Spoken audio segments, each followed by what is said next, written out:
Delicious tofu can be eaten with salt. I came up with this recipe because I thought it would be nice to have a non-sweetened zenzai.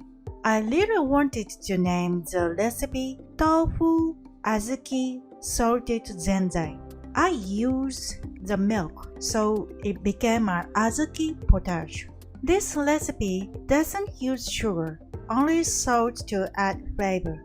You can enjoy the natural, chewy taste of Azuki beans. First, let me introduce the ingredients: water, Azuki, salt, milk, and tofu.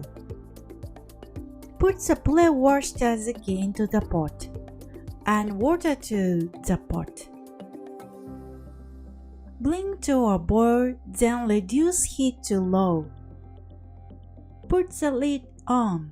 Cook the Azuki until soft.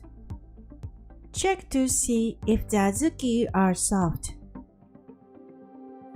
If you press them with your finger, the beans will quickly crumble.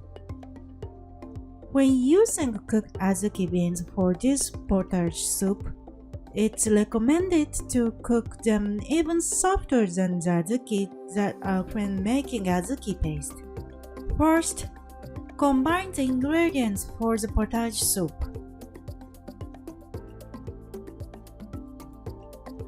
$200 grams cooked Azuki,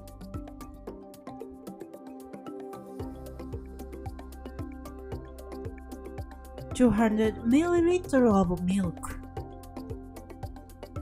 Weigh the total weight. Add 1% salt.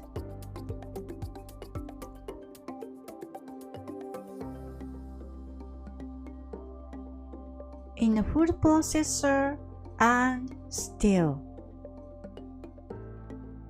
I like to stir the mixture until there is a little bit of Azuki skin left, so that I can easily feel the flavor of the Azuki.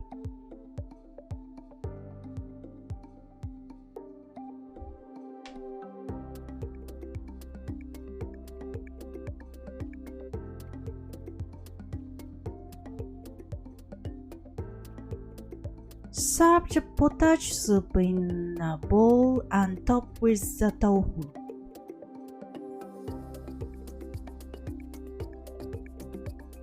It's best to warm the tofu in advance in a steamer.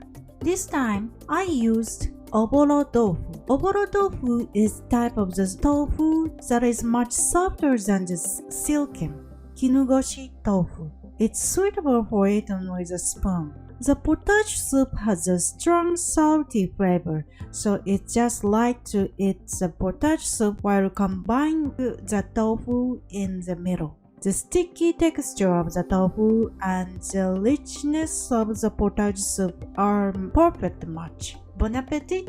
If you would like to know how to cook Azuki in a delicious way, please check the comment section for more information on how to cook Azuki. See you again!